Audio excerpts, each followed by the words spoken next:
Welcome, ladies and gentlemen, to the main event. It's Saturday morning, and you know what that means. It's siege time. So today, I have an extremely special siege battle for you guys on the Crusades Expansion. We have some very talented players in this battle, and I think you guys are going to get a real kick out of it. So you can see us starting the battle. I myself, playing as the Papal States, am doing a quick retreat of the first wall here. We skipped through a little bit of the bombardment because, as you can see, this is a massively long siege battle. Bismarck, also known as Rushalt Caro, rushing in as the Holy Roman Empire with some general's bodyguard, attempting to cut off my retreat. Anyway, while the battle is flying away here, this is a 3v4 siege, and let's go over the attackers first. So Bismarck sending in his general's bodyguard. Now, I am not going to engage that general's bodyguard. I want to get my mailed knights out of there. I'm just using my mailed knights as a tool to screen my retreat, to make sure my men who are holding this first wall could get back to the second. Now, I was holding the first wall because a very common, very good tactic of this game is to hold the first wall to make the attackers waste artillery ammo. However, then you run the risk of this, which is where you have to retreat. Now, thankfully, Granticus, my ally, playing as the Principality of Antioch, is also helping to screen out my retreat, as Portugal, commanded by some squids, and the Holy Roman Empire push up to pressure my retreat. So, like I said, the Imperial Army here, commanded by Bismarck, very skilled, very veteran player. You've seen him in a couple battles. Over here on the Portuguese side, it is commanded by some squids. Now, Squids is somewhat of a newer player to the community, but he's been playing a lot, and he is a very, very skilled player at this point, especially for the 5 or 6 months that he was playing for at this point. So very skilled player, very good attacker, and he can. So here, first little engagement, I choose to get my mailed knights into combat with these riders because I know my mailed knights will be able to beat the riders in combat, and I managed to get somewhat of a beneficial trade. But I see the Portuguese general coming in here, and so now I got to get my mailed knights out before they get cut down by those generals' bodyguard. So thankfully, I managed to escape with my unit intact. They're only losing a couple of horses. Continuing around here to the northern side of the castle, we have France, commanded by A38 Mad Jack, another very veteran player, very skilled player, and he was hosting a Teutonic tournament not too long ago. It ended up not going through, but he's very active in the community, very good player, very skilled cavalry player, and you'll see some good moves by him as well. And last but not least, we have possibly, in my opinion, one of the best siege players out there, Jamie Dodger, 22 million, playing as Russia. And he is attacking the western part of the castle, which is relatively less defended on the walls, but Granticus and Lavernicus, my other ally, both holding that first wall pretty well, and they do not have to retreat yet, although Granticus should start retreating at this point because the southern part of our castle is compromised. So I'm continuing to feign retreat with my mailed knights, but I'm going to get these Pavis crossbowmen into position. You can see I lost a couple of Swiss guard here to some cannon fire. And while we've got a little bit of a lull in the action here, I just want to take a couple seconds to point out there are some significant differences between Crusades. You can see some cavalry play going on between the expansions like Crusades, Teutonic, Britannia, etc., and the vanilla game. One of the big differences is the two-handed glitch is now dramatically minimized. Now, unfortunately here, Grant gets his unit pincered, and the riders are going to make short work of them with their pistols, and the general's bodyguard pincering from the other side, and they are going to break. And so that was a good move by the attackers. A very good play, everybody working together, Squids and Bismarck working very well together, getting rid of that cavalry, but I'm going to make sure they can get away with my mailed knights, just trying to minimize the casualties there. So the two-handed glitch is very heavily minimalized in the expansions, and two-handed units are much better. Specifically, units like great swords, pole axes, and of course, halberds. Spearmen are also good as well. So Papal Guard and Swiss Guard are actually some of the best performing units in the Crusades expansion. Of course, they are somewhat eclipsed by the cannons of the Holy Sepulchre and things like that by the Principality of Antioch. But two-handed units like Edison Guard, Obudshire, Varangian Guard are actually very good units in these expansions. So you're going to see a lot more spears and a lot more two-handed units than you would normally see. This is not for lack of understanding. This is actually for the cause of understanding, because everyone here knows how to play these expansions and knows the differences in the units. So Grant here screening out some riders with his Hospitaller Sergeants, Edison Guard following quickly behind. First wall is still being held, although Jamie Dodger is starting to push through the first wall. And I've got a crossbow unit set up just to screen everybody back. Lavernicus, my other ally, commanding the Papal States as well. So we are 2 Papal States and 1 Principality of Antioch as a defending force. And we are going to set up a strong defense here outside the second wall. And we are going to hold the actual second layer to the death here this siege. This is going to be very competitive, a lot of action going on. I think you guys are really going to like this. Very exciting ending. I know it's going to be a feature-length video, but I think you guys will really enjoy this. So I want to show you a little bit of my tactic here while there's while the retreat going on. So better cover this. So very good play by Granticus.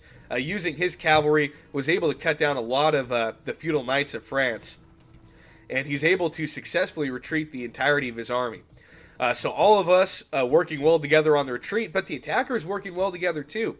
You remember they pincered Granticus's cavalry unit over here. The riders were able to get some shots over here on Granticus's men. So everybody working really well together, and I really wanted to show you this battle because you're going to see a lot of high-level tactics here, and you're going to see what a big difference teamwork on both sides can make. Both us as a defending team and the attacking team work really well together, pull off some very, very high-level cooperative tactics. I think you guys will really appreciate this, and I think it might even learn a thing or two as well. So like I said, I've got a screen of Pavis crossbowmen out here. I was taking some pod shots at these pikemen, but it's not really worth shooting my ammo at them, to be honest. But here, this is going to be a perfect demonstration of the difference between Crusades and some of the and vanilla. So here's some Squids is thinking he's going to get a beautiful cavalry charge right here onto my Pavis crossbowmen.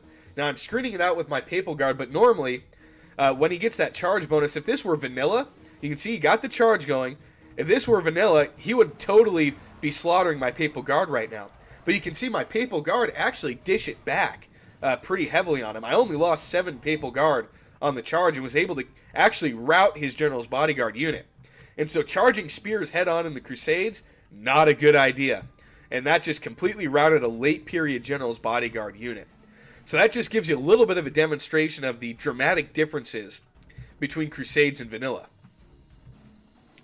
Now over here, Jamie Dodger doing a great job with these Cossack Musketeers, using them to screen us out from being able to defend this area effectively. That's why I've got my Mailed Knights hiding behind this building, so he can't get good line of sight on them. And so at this point, the first wall is basically completely abandoned, as you can see, and our defense of the second wall is being set up.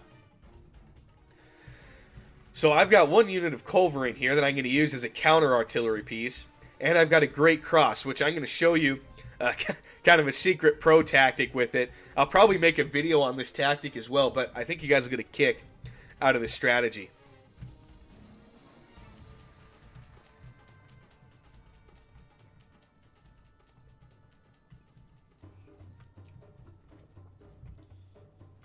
Some good play by France over here, by Mad Jack. Now he's got his archers firing, and they can use that archer arc over the wall here, and he got some good shots on my Papal Guard. So now I'm bringing my Papal Guard here to hide them under the cover of this building, because I want to keep my Pavis crossbowmen screening out this angle over here, screening out this street, making sure nobody can get through.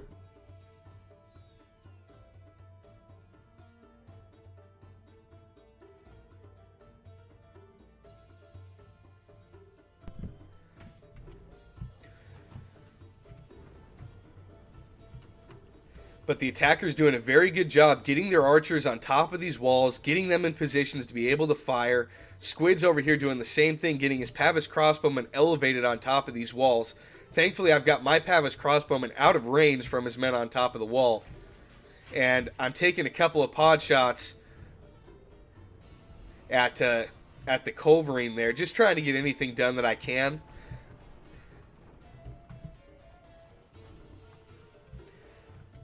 And you can see our second layer defense really starting to form up here. Granticus having some Hospitaller crossbowmen and a few Hospitaller sergeants. Lavernicus with some feudal knights out here and some Pavis crossbowmen of his own. So we are going to be attempting to put up a good defense here, and I do manage to rout some French cavalry that came in. One of the other big differences with Crusades is that morale is a lot lower for basically units all around the board. Well, I think morale is technically the same, the morale points, but factors like having multiple units around, getting attacked in the flank, getting shot, gunpowder, the morale factors, I think, factor more heavily into Crusades. I think the base morale is the same, but the things that cause units to waver and rout, I believe, give a heavier effect in Crusades. That's my understanding. I could be wrong. But from me looking at the stat tables, that does appear to be the case. So at this point, I've moved my culverin out to the wall here, and I'm going to start bombarding this first layer wall to try to get all of these archers off of the wall. Because if I destroy this section of the wall with my own culverin, all those archers will die. But Majak, this just showing you how everybody here is a great player. He manages to see that, and he's able to get his archers off of that wall in time before he takes any casualties. So everybody here is a great player. Everybody working very well together. You can see the Holy Roman Squid set up his culverin to take out that second layer wall. Holy Roman Empire defending it with pikes. Everybody working very well together, working well in tandem. Bismarck now sending up his ram to the second layer wall. And what he's doing, notice how he hasn't destroyed this wall completely yet. He's left it at 99%. He wants to leave it like that until he's ready to come through, which is a brilliant strategy. He absolutely should. Because as long as that wall's there, my Pavis crossbowman up here on the gate can't get a good angle down on that wall there. So very good move by Bismarck, and he's moving this ram up here just to give his men some cover from archer fire. Of course, a ram can't take down the wall, so he's moving the ram up just to give his men some cover.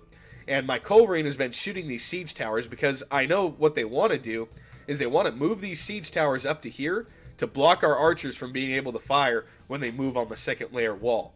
And I don't want that to happen, so that's why I was destroying these siege towers. And if he turns that around and starts to bring it up, I'm going to destroy that siege tower again. Now, a really good play by Jamie Dodger over here. He got his Cossack musketeers up on this wall, and because they have such good range, he's able to get a ton of kills on these Hospitaller sergeants. That used in tandem with his Devore up on the wall. So very good play by Jamie Dodger, able to screen out some of that defense from Granticus there. So like I said, everybody using good tactics, playing the game hard. I send my mailed knights here in for a charge on the culverin, but Squids is able to run his artillery crew away. So you can see there's maneuvers and then there's counter maneuvers. Nobody's letting anybody get these amazing moves off, which is a sign that everybody here is doing a great job. Nobody's able to get any amazing moves going because everybody's working well together. So I destroyed another one of the siege towers in this alley, which is actually which is what I wanted to do. Because now if they position their cannon down here at the street, they're not going to be able to get good shots on the front of the wall. So I force them to go over at these corners, which will funnel them much tighter into the second layer. So I'm kind of using their siege towers to my advantage, if that makes any sense. Going in with the charge here from the mailed knights again, I'm not expecting to actually get into combat here. I'm just trying to screen his crossbowmen out. I'm just using these mailed knights to do little feint charges to keep them from getting a proper advance onto the second layer wall. Bismarck still not having knocked out this wall. There we go. I think that cannon shot, there it is. Now he's taking down that wall. The enemy must get no further.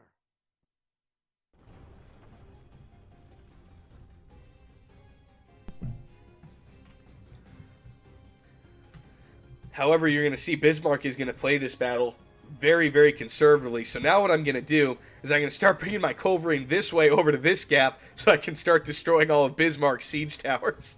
So good attackers will always use their siege towers as shields for their infantry. And that's why I'm trying to destroy all their siege towers with my culverin so they can't use those shields. And I'm trying to destroy them in positions that are advantageous for our team. So again, play, counterplay. There's always good counters to every move in Medieval 2. And the fact that you're seeing it from both sides, both teams working really well together, is just a testament for how skilled all the players in this game are. And so now our second layer defense is really getting set up here, where we have a defined battle line that we're making, Pavis crossbowmen being set up to exchange fire with any troops that funnel through this main gap. Culverin still blasting away from Portugal, and my Culverin just now getting set up,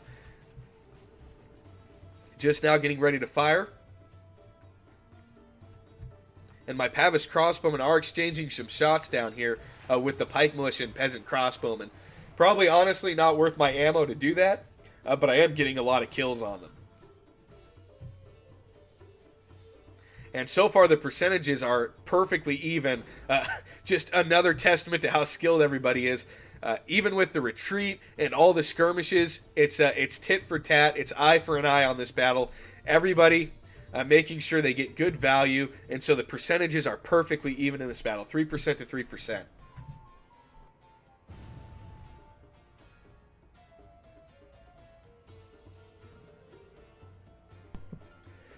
My Culverin should be starting here to take that siege tower down. I've already taken one down right there, but what I should have done is I should have let this siege tower get a little bit closer, but I didn't want to chance it. But there I take that one down as well. But now he's going to bring this other ram up, so he's using that ram as a shield for his units, but it's a little bit off place. My guys are getting a decent angle. I've managed to take the pike unit down to about half strength, and managed to take down 12 men out of that Pavis crossbow unit. Peasant crossbow, not Pavis crossbow. But at this point I'm seeing it's probably not worth my ammo using these Pavis crossbow. But here's the tactic I was talking about. So you see this gap in the wall here. What I'm doing is I'm going to use my Great Cross like an attacker would use their siege tower. So I'm going to maneuver it into position here in the wall, and then I'm going to abandon the Great Cross. And he can shoot it and destroy it. That's perfect. I'm not worried at all about that. But usually good attackers will bring their crossbowmen up or their longbows up or whatever, and they'll try to shoot through the corners at the men standing behind. But with this cross here, all their shots are going to be deflected, are going to be hitting this Great Cross. They're not going to be able to hit the men back here, and from this angle, they're not going to be able to hit the men back here. All the arrows are going to go into the Great Cross. And so it's a great strategy to block that missile fire, and you're going to see it'll actually block a lot of cannon fire too, even after he destroys the cross. So there the cannonball hits the Great Cross, not a problem. I was hoping he would do that, but you can see there, cannonball just got blocked by the Great Cross, and when he starts to move his crossbowman up, you're going to see a ton of the crossbow bolts, probably 75% of all the missile damage that he's trying to shoot through this gap, this Great Cross is going to block us from. And that's a huge amount of value that I'm getting out of a 750 gold little wagon here, blocking a bunch of Pavis crossbow shots. And of course, I still get the spearmen that protect it that I can use as an infantry unit. So it's mainly just to negate missile fire coming through and to negate artillery fire coming through. If you remember back in the Siege of Ages video, what we did last Saturday, I had just in the same wall area, I shot that cannonball through, and it killed a bunch of those Byzantines in a line there. If he had done this strat, so there you can see all the crossbow bolts hitting this Great Cross here.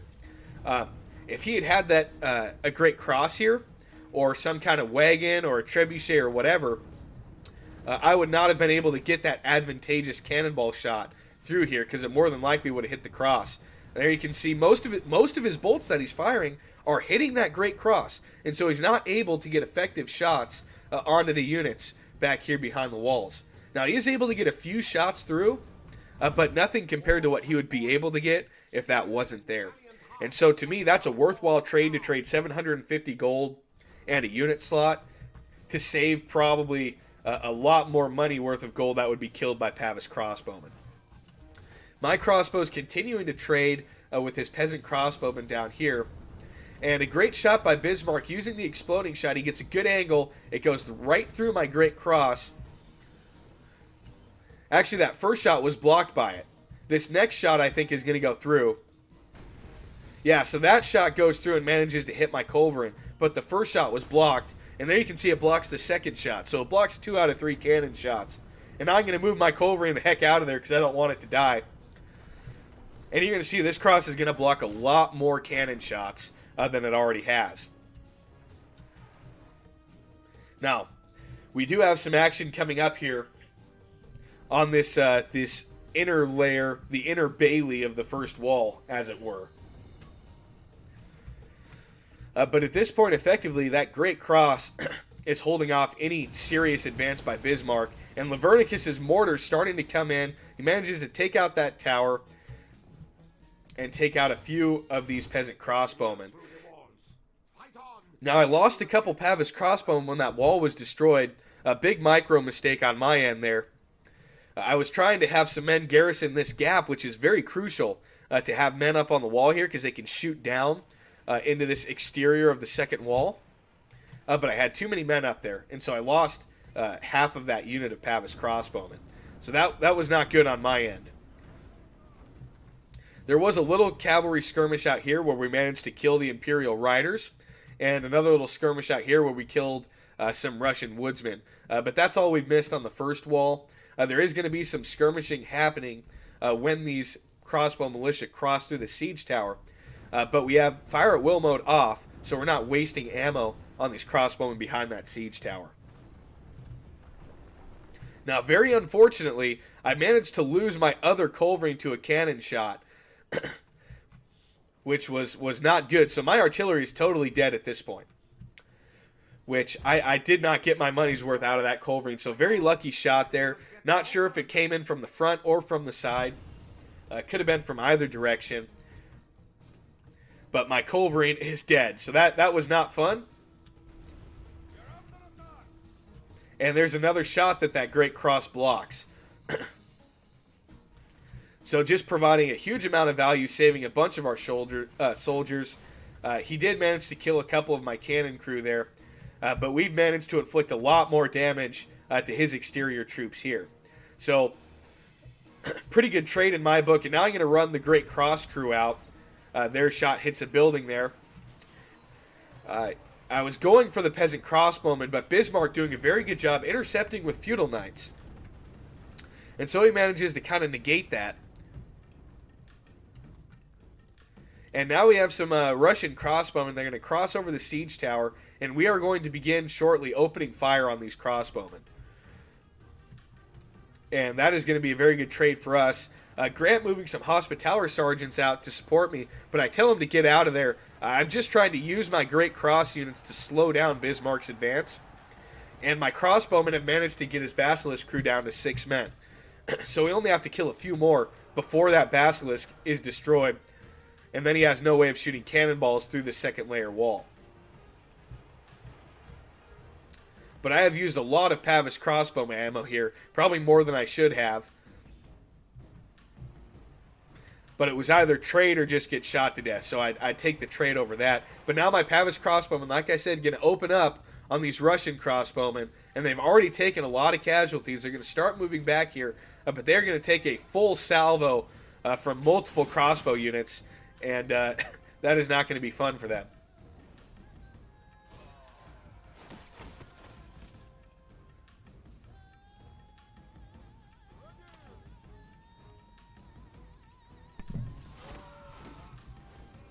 Just getting you guys some nice close-ups here. Make it as entertaining as possible. But as you can see from the start, there's been no lulls in the action. It's been non-stop since the game started, and it's going to be non-stop until the finish. Another shot blocked by the Great Cross. That must have been pretty frustrating to Bismarck because we have such a juicy target here for that cannon, and yet no way for him to get to it. So now I've got another unit Pavis crossbowman that I'm trying to get some shots through the gap here and take out the last of that Basilisk crew. That is, wasn't it down to 6 men not too long, or was it 8? Must have been 8 men. Anyway, it's down to 7 now, and we are going to eventually get that Basilisk crew. And now I've got my last Crusader Sergeant. They have perfect morale, so they're not running away. And I just have him there to bug some stuff up, but he's going to get stabbed to death by those peasant crossbowmen. So not exactly the most glorious of deaths.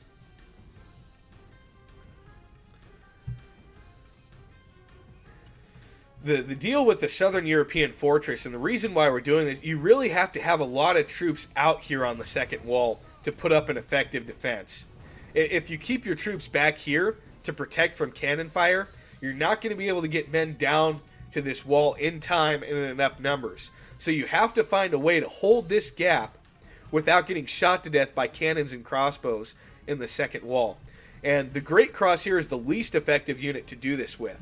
What's more effective is the Caracho Standard by Venice and Milan, because it has a larger hitbox. There, another shot being blocked. Isn't that funny? Look at think of all the value that cross has already generated for us when those cannonballs would have been coming through and ripping these units up. It's probably already saved us 1,000 florins worth of gold, not to mention all the crossbow shots that it's blocking. So like I said, the Caracho Standard units are better because they have the bigger hitbox, but both Venice and Milan are pretty much garbage in the Crusades. So that's why I went with the Papal States and the Great Cross. But the best unit to use for this, I don't always like to do it, and I really shouldn't be giving these tactics away when we've got the when we've got the Siege tournament coming up. But if you guys are watching this video, I just gave the first prelude to the Siege tournament. So if you guys watch this video, you just heard that the Siege tournament is starting. I was going to announce it on Monday, but I just announced the Siege tournament happening. So if you're watching this, you just knew that you just learned that there's a Siege tournament that's going to be happening. I myself am going to be hosting and competing in it. But anyway, the best unit to use for this is a trebuchet. But then you have to sacrifice an artillery unit. So if the rules are like only 2 artillery for the defenders, well, if I plug this up with the trebuchet, I can try to use as much of my ammo as I can first, but I'm still losing an artillery unit slot that's not being put into mortars or a culverin or whatever. But a trebuchet has such a big hitbox, nothing is getting through that gap if a trebuchet's in there. All of these minuscule casualties that we've taken here from the crossbow fire that would have been devastating without this Great Cross, we would not have lost a man if we would have had the trebuchet there. But I didn't want to bring a trebuchet to lose an entire artillery slot. The Great Cross is doing a good enough job here. And so my artillery crew actually coming out here, managing to rout the Basilisk and Peasant Crossbowman units. So a heroic maneuver by my artillery crew, routing this entire almost full unit of Peasant Crossbowmen there. So that was pretty awesome. And there's the aftermath of that crossbow skirmish that I was showing you the close-ups of. A lot of dead Russian crossbowmen, but now things are starting to heat up out here in the first layer, in the bailey, the inner bailey of the first layer. Try to keep the action focused everywhere on the battlefield here.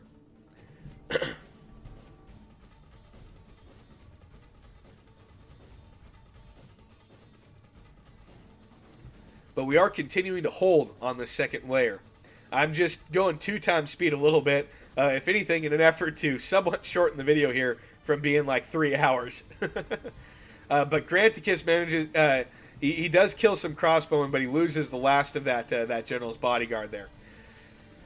So lots of little skirmishes going on here outside of the second layer, but no decisive battles happening. And at this point, my culverin's dead, so there's no way to shoot those siege towers that Jamie is moving up. So that's why it was such a bummer that I lost my culverin so early on. It did manage to get some good work done, but not nearly as much as I was hoping that it would. At this point, Bismarck is going to continue to move some siege towers up, but most of his army, his Zweihander, his feudal knights, are staying quite a ways back and kind of holding off from attacking the second wall.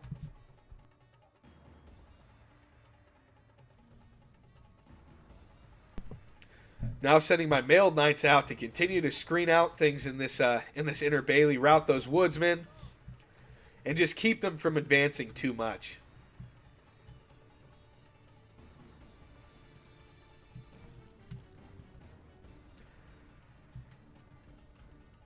So we've come to a slight lull in the action as a lot of armies are repositioning.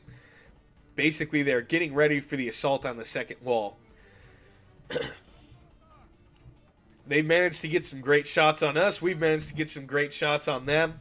They killed the majority of this Pavis crossbow unit here. And so it has by no means been a one-sided battle. Lots and lots of good plays from both sides going on. Here's what I was talking about with those siege towers. Now he's made a large shield. None of our crossbows can shoot anything behind those towers. All the bolts are just going to get blocked by those siege towers.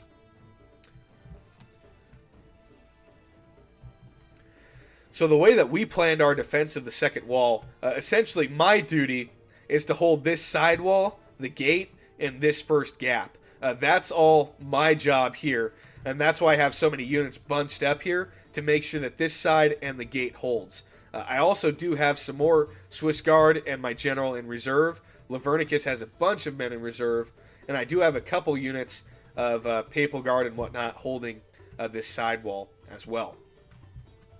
And then Granticus and Lavernicus are going to hold the rest of this wall section here, as well as put the majority of the defense out on the inner bailey. So that's kind of how we partitioned up our defense. Section 1, and then Lavernicus and Granticus holding Section 2 out here in the bailey and everything.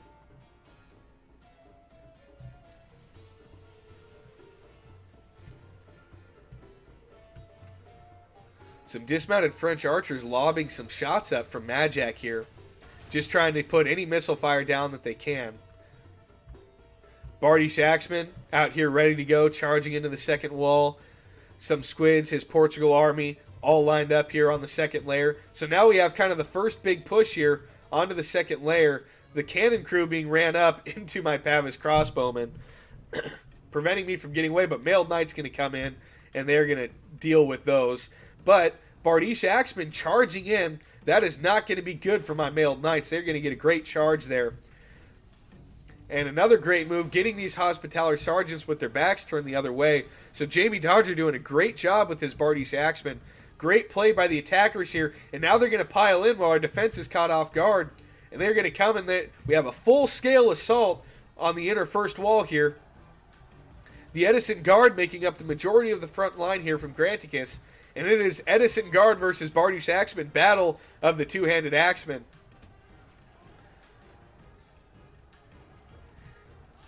My Mailed Knights unfortunately getting caught out here, and they're going to get cut down by the bodyguard of squids.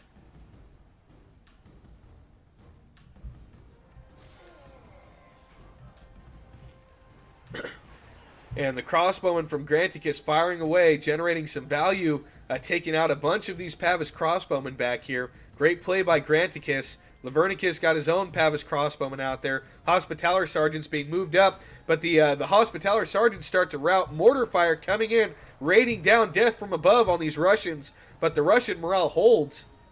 They are still steady even when confronted with the mortar fire.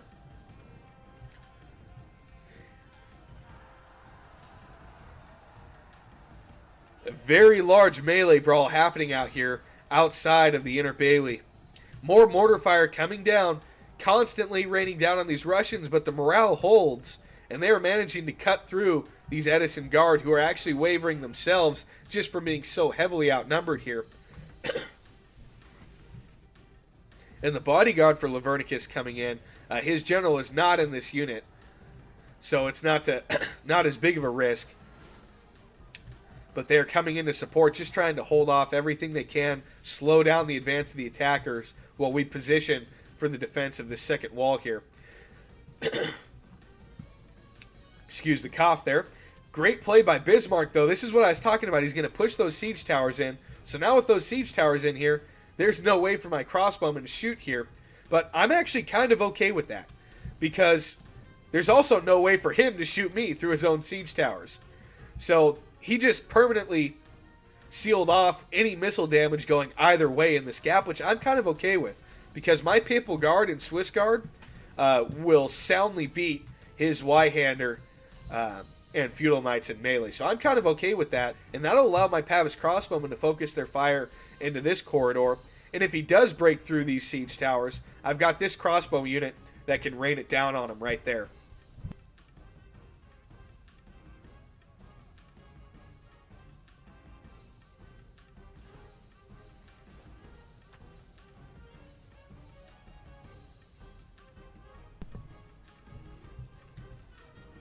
My Papal Guard going out here trying to hold off the Russian Bardishes that are pushing very hard into the second wall. Now I've got this Pavis crossbowman up here on the wall firing down. And they're getting some good angles onto these units down here.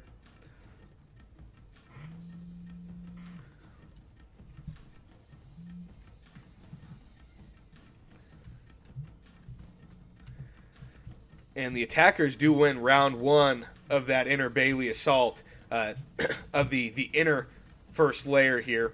They do manage to win that, and now they've pushed up to the second wall.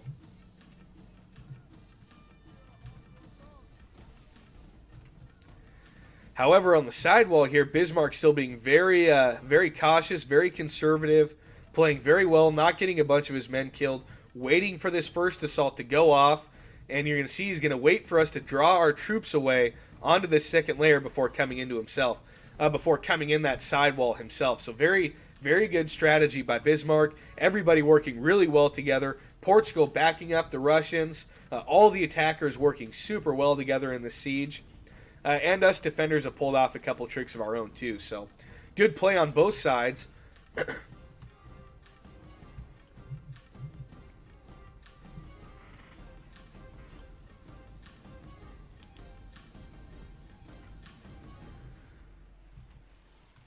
And this is why I was wanting to get these Pavis crossbowmen up on the second wall, because they're going to be able to get some great angles down on any units that are hanging down here. There you can see they're managing to kill a couple units every volley from getting a good angle. They have a direct line of fire straight down to those Boyar sons. I did not think that many of them would die on the wall, but again, that cannon shot that destroyed this gap took out the majority of that crossbow unit. So I managed to form a nice little, my Papal Guard kind of forming a phalanx here behind my Feudal Knights, getting ready to hold this gap. You can already see the carnage that has taken place. A couple units bringing those siege towers in, taking a lot of damage from crossbow fire out here. So there's already been a good little bit of carnage happening on the side wall, and there's already been a bunch of carnage out here in this middle wall. Crossbowmen firing everywhere. My general gets a charge in here and cuts down a big drove of Pavis crossbowmen, but I need to start getting him out. I can't leave him in there too long because my actual general is in here. He's right there fighting in the thick of it, and there's Volgier halberds right there ready to stick him through with their Volgier pikes or whatever, whatever those things are. So I need to get my general out of there quick before they take him down. And Cannonball goes right through the gate there, and you can see my Swiss Guard had made a spear wall right there at the gate. And now I'm going to move him over because I don't want him to take any fire coming through the gate. So Cossack Musketeers and undoubtedly some crossbowmen are going to start setting up here in the gate to get some shots coming back this way. Which that is one vulnerability that this corner has. They are going to be able to get some shots coming straight through the gate well here into the backs of the units, and so we are going to have to engage them in the gate well there if we're not going to want to get shot to death. Any good attacking team, the number one goal should always be to shoot the defenders to death. Don't ever just rush in there to melee. The more you can shoot the defenders, the better. So now Granting is coming out with some cannons of the Holy Sepulchre, some of the best, if not the best melee unit in the game. Going to come in, and they are of course going to absolutely massacre those Volgiers. And they pushed through. They got through the Bardish Axemen, and so now they've kind of clumped up here. My general's supporting them. Papal Guard supporting as well. So now the defenders making a big push onto the wall here, protecting these Pavis crossbowmen from Lavernicus. We're getting some good angles shooting down this way. It's very important to hold this corner of the second wall here, because if you hold this corner, you have the freedom to maneuver throughout these gaps as a defender. If you lose this corner, then the attackers have the freedom to maneuver through those gaps. So that's why we're fighting so hard to hold this corner of the fortress, because it frees up the control of all four of these entrances for us to use to flank and outflank the attackers. Still no action from Bismarck here on the southern wall side. I guess that would technically be the eastern wall, not the southern wall. but a good melee grind happening out here. Gothic Knights, great units in the Crusades because of the high armor, and they do get the effective against armor trait with their great swords, but they are not quite a match for the Cannons of the Holy Sepulchre, but they also cost a lot less too, so there is that. But we are making some good progress with those Cannons of the Holy Sepulchre. Those guys are not cheap, so the fact that they're cutting through, they should be cutting through all this because they cost quite the pretty penny. But these Pavis crossbowmen from Lavernicus continuing to open up, getting good shots down here, and you can see the carnage that is developing outside of this first wall. Both armies fighting tooth and nail to get a better position. That is what high-level siege play is all about. It's all about getting the better position. The team that gets the right positioning will win the siege. And so that is what everyone is fighting for, is for the right position. And now they're going to start shooting through the gate, like I said, and we're eventually going to have to come out and fight them in that gate well, or we are going to lose a lot of men. Now the French troops moving up, and we have another fight going on here. Cannons of the Holy Sepulchre pushing back some more of the Russian troops, and some French troops going to come in here. And this is going to be a really good maneuver by us. I want you guys to check this out.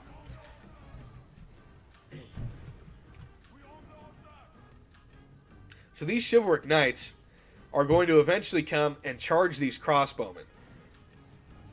And I'm going to double speed that until it happens. These chivalric knights are going to charge these crossbowmen. I think, here we go. Hopefully they do it now and I'm not super ahead of myself. Eventually they're going to charge these Pavis crossbowmen, and we're going to get a nice flank on them. So France moving a lot of troops up here to that second wall. And he managed some squids here. Great play with those cannons. Managing to get some good shots. Killing a couple lines of those Hospitaller sergeants. But here we go. So Lavernicus' Papal Guard holding these chivalric knights down. And now the Cannons of the Holy Sepulchre are going to hit them from the flank here. So that's why I said this corner is so powerful, because it allows us to maneuver through these gaps. France going to come in here. He's going to get hit by Cannons of the Holy Sepulchre on one side. And he's going to start getting hit by Pavis crossbowmen from the other flank. My feudal knights coming in here to engage with the chivalric knights. And the battle for the inner second wall is now officially started. But those French chivalric knights get routed. And my general is going to come out here. And now my general is going to lead another charge to come in and get behind these chivalric knights. And we rout that entire unit just like that.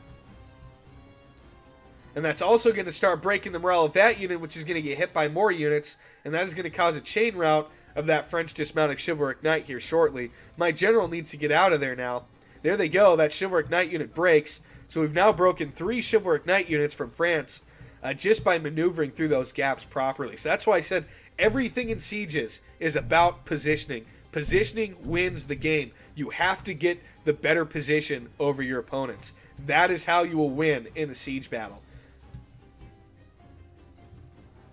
But the attackers here are not getting bad positions either. They're getting some great shots through this gate, shooting a bunch of my men on that side, shooting a bunch of Granticus's men on this side. So the attackers doing a really good job positioning as well. I'm not trying to downplay that whatsoever. Great moves by the attackers, and they are shooting our men down basically in droves here. That's why I said eventually we've got to come through and fight through this gate, or we are going to get shot to death, because they have a perfect angle right through here into all those clustered men. But Lavernicus' mortars just unrelentingly firing down. Cannons of the Holy Sepulchre, Hospitaller sergeants holding this gap. And now my Papal Guard are sent in. I'm just telling them to form Schiltron, hold this line as long as they possibly can to continue to allow Lavernicus' crossbowmen to fire. More Papal Guard, feudal knights coming in from Lavernicus. And it looks like we have some Pavis crossbowmen unfortunately getting caught up in the mix there, but they're being retreated now. And now the fight for the gate is happening. I've got my feudal knights engaged, both with some Russian Devor and the feudal knights there. And now these crossbowmen getting a perfect angle, shooting down right into these feudal knights, and they are not liking that one bit. I've yet to fully commit the Swiss Guard, which are my best unit. I'm trying to keep the Swiss Guard for the main fights here. Again, my Papal Guard forming a really cool phalanx. I wish that was actually a thing in Medieval 2 where they could form this kind of tight spear wall by a formation button, but this is a Shiltron formation that's glitching out. But now I'm going to go ahead and start sending the Swiss Guard into this fight very shortly. Antioch pushing a lot of these attackers out. Somehow we are managing to hold this gap here continually.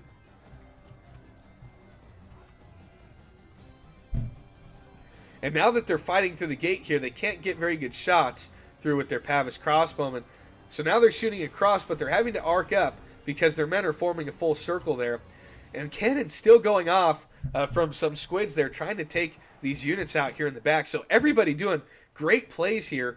Some Edison Guard coming in, but now the Swiss Guard are going to get into the fight.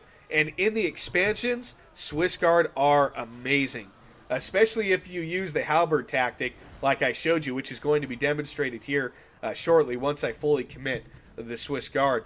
Still, no entrance by Bismarck onto this eastern wall. So now my Swiss Guard are going to form up, and they're going to start pushing through. So there you see they drop their halberds. That's a backspace attack while they're in spear wall. That's exactly what I'm talking about with the halberd strategy. You see how they drop their halberds to that 45-degree angle, and now they're pushing forward and they're thrusting with those halberds, and they are going to push this entire gate scene back. They're going to kill all of these men.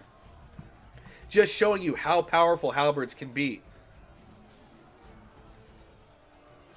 Just give you guys some nice close-ups here. And see how they just keep pushing them back? They've already taken this unit down to 36 men. And I've only lost, let me find my Swiss Guard. I've lost about 10 Swiss Guard at this point. But we've taken this unit down to 25 men. We've killed these Portuguese feudal knights. We've killed those Russian units that were in here.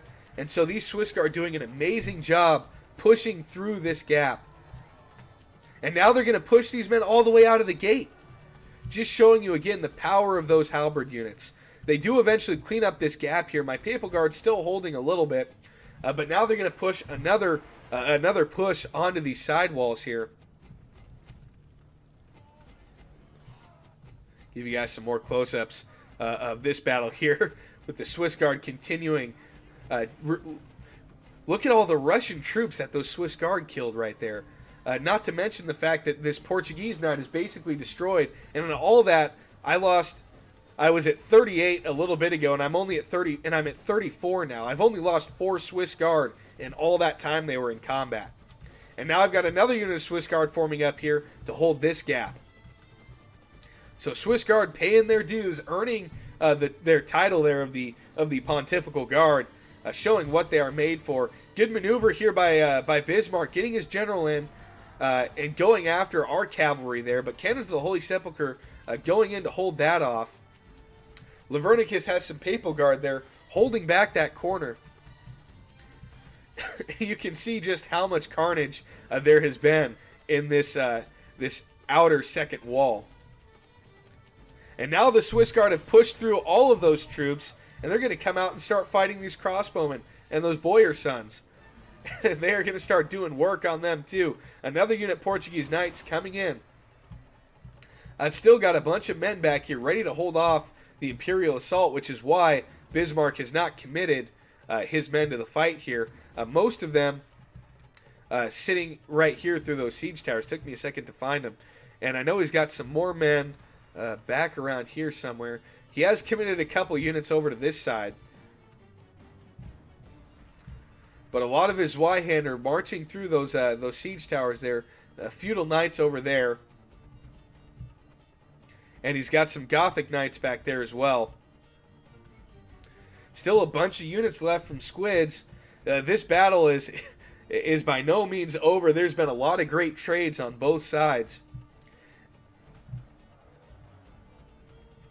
Papal Guard still protecting those crossbowmen, and now the Holy Roman Empire, Bismarck pushing in through this side with a lot of his infantry. Those Gothic knights coming in, fighting for that gap. Feudal knights holding one gap here against the Russians, and this Swiss Guard unit managed to push all these all these Portuguese units back as well. Dismounted Portuguese knights. They managed to push 2 units back. We've managed to break this gap here. Feudal knights supporting them. So wave after wave coming through that second wall, and there goes the Imperial General to the blade, actually to an arrow of a Pavis crossbowman.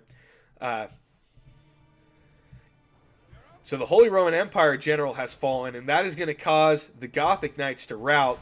And so the big push to the second wall, we've managed to hold our ground here at the second wall, at least for the first wave, but there are still a lot of attackers out here. And our reserves are pretty limited. We have a couple units here from Lavernicus and 1 from myself, but the reserves that we have are starting to dwindle pretty heavily.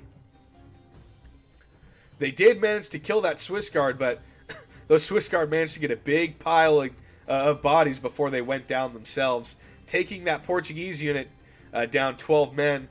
And now my Papal Guard going to start fighting with them. And these crossbowmen will probably be sent to fire at those. Yep, there they go. Turned on to fire at those Portuguese knights. And more Portuguese knights coming through here.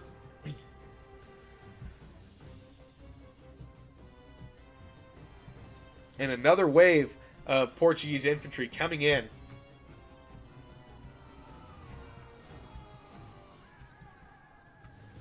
Just look at all the carnage here. Now the Conquistadors being sent in.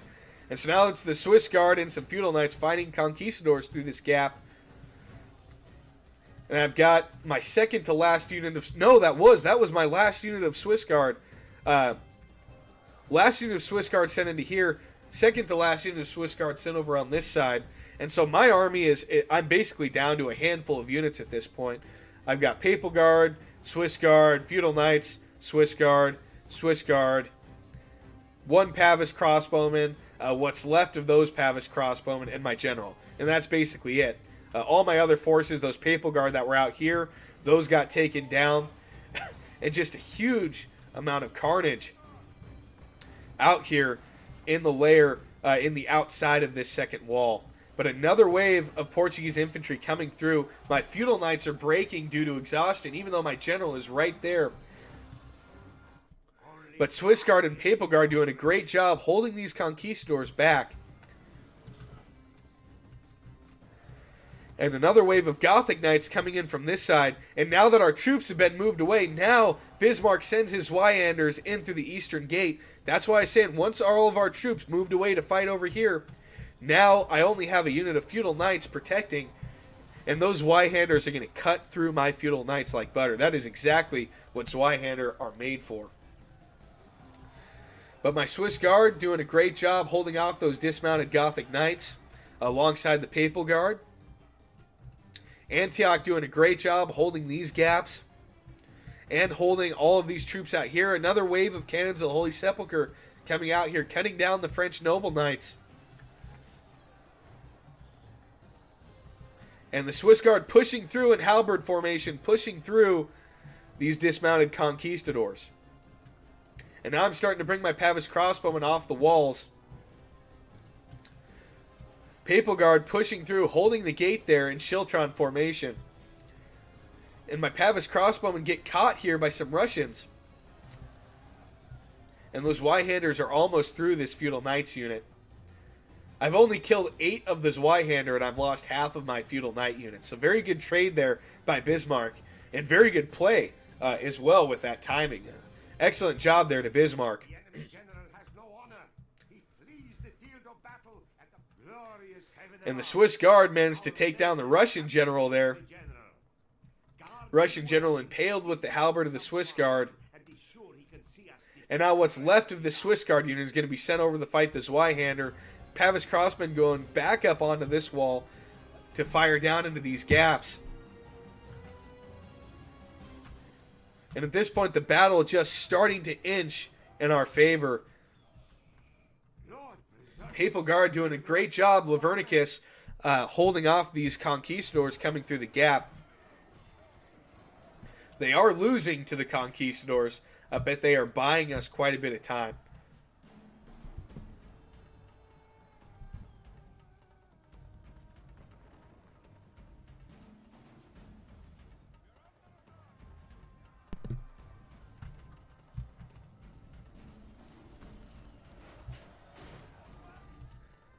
And the battle is starting to wind down here a little bit. I'm going to go on to 2-point speed while my voice continues to hold out here after this feature-length commentary battle.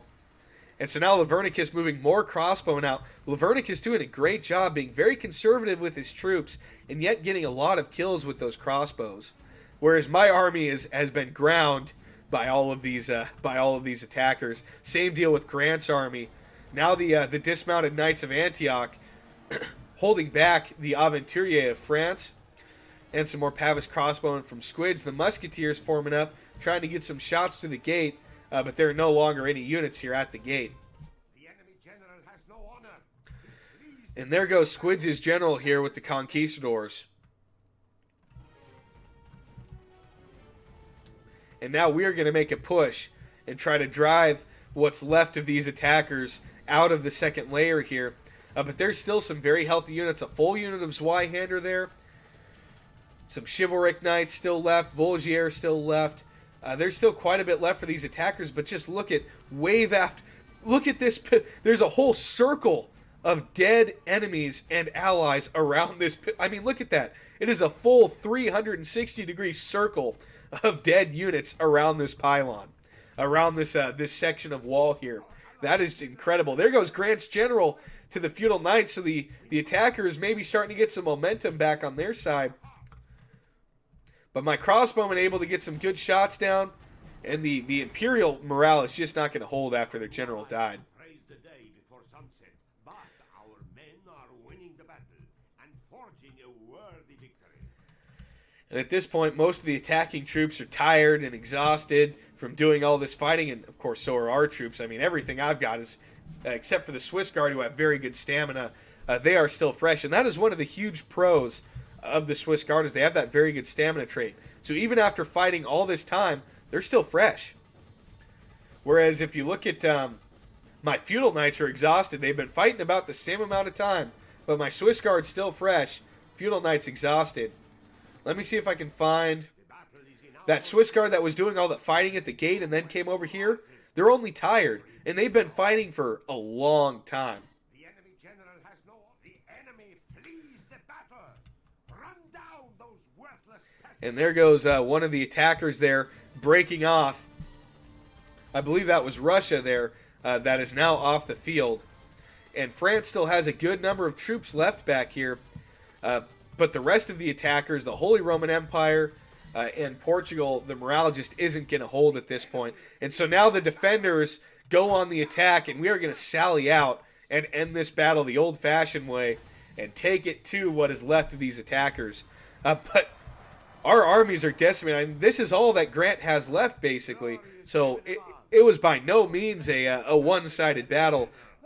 Trying to take on four very experienced attackers. We lost all those Edison Guard out here. We lost the Papal Guard over here. By no means a one-sided battle. Just so much... I mean, every inch of this battlefield is just covered in corpses, both allied and enemy. And now my general coming through, trying to cut down some of these rounding units. You know, got to make them stats look good, right? And so now everything we have, we're sending out just to get rid of what is left of these attackers that are holding off here. And my general somehow managing to survive this battle. I know all the replays I put up, my general always seems to die. So my general is right there. He is still alive. And he is going to chase down these French troops, make sure they can't come back. And there goes the French general to the Edison Guard. And the Papal Guard and the Swiss Guard from Lavernicus. And I have one unit of Swiss Guard here. What is left of Swiss Guard trying to push through. But I've got very little left. I mean, I've got my crossbowmen. That's about it. My infantry is dead. That Swiss Guard is about all I have left here. So a very close battle. Very hard fought from both sides here as it begins to wind down. And so now we just have some dismounted French archers from Madjack here as France standing their ground waiting for the battle to inevitably end. But Lavernicus' mortars coming down. They have still not been silenced. The mortars from Lavernicus have been firing the entire time back here, generating value. They've gotten 3 experience chevrons. Look at that. And same deal with this one, 3 experience chevrons. So very good mortar work there from Lavernicus. He may have started the battle with 2 and got a 3rd, I'm not sure. But either way, they got some experience chevrons.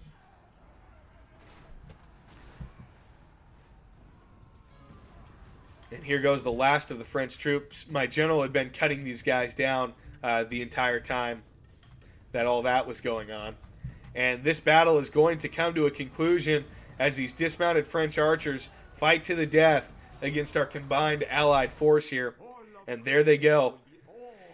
And by a very slim margin, we managed to pull this battle off. And so here you can see the kills. Everybody doing a great job. So many good plays by everybody in the battle. A great siege tower play by Jamie Dodger. Same thing with Bismarck, putting those siege towers into the second wall. Squid's doing a great job with the cannons. Majak doing a great job. Archers on the wall. Everybody doing really good in this battle. And very consistent kills from the attackers. Grant and I managed to get about 800 kills each, but as you can see, our armies were pretty well decimated. Just to give you a quick rundown of the battle stats here, just want to show you with those Swiss Guard. Casualties sustained on the Swiss Guard 48, casualties inflicted 107. 48 casualties sustained, 75 kills inflicted. 48 casualties sustained, 70 kills inflicted. 25-55. So Swiss Guard doing very good here. One of them generating 100 kills. That's almost 3 full units. 2 of them getting 75 kills. That's 2 units apiece. So all of my Swiss Guard getting more kills than deaths. Some of them getting nearly a 2-to-1 kill-death ratio against those attackers. So very good job by my Swiss Guard. One of my Pavis crossbowmen getting 151 kills. And let's come down here. We'll look at Lavernicus. Lavernicus, same thing. One of his crossbowmen getting 116 kills. Good kills by his Papal Guard there. 49 on one of them. And I guess I can only see Lavernicus as I can't see Granticus's. But that gives you an idea of how good the halberds can be used there in the expansions. Most of my Swiss Guard getting a 2-to-1 kill-death ratio. One of them getting close to 3. So very good game to everyone involved. I hope you guys enjoyed this battle. It was a super fun battle to play. And everybody did a great job. You saw a lot of cool strategies. And please do stay tuned to the Tower Project. Like, subscribe, comment on the battle down in the comments section. And we've got Egypt Campaign Part 3 coming out tomorrow on Sunday. And then we've got a very special announcement for everyone coming out on Monday. So stay tuned. And I will see you guys next time on the Tower Project.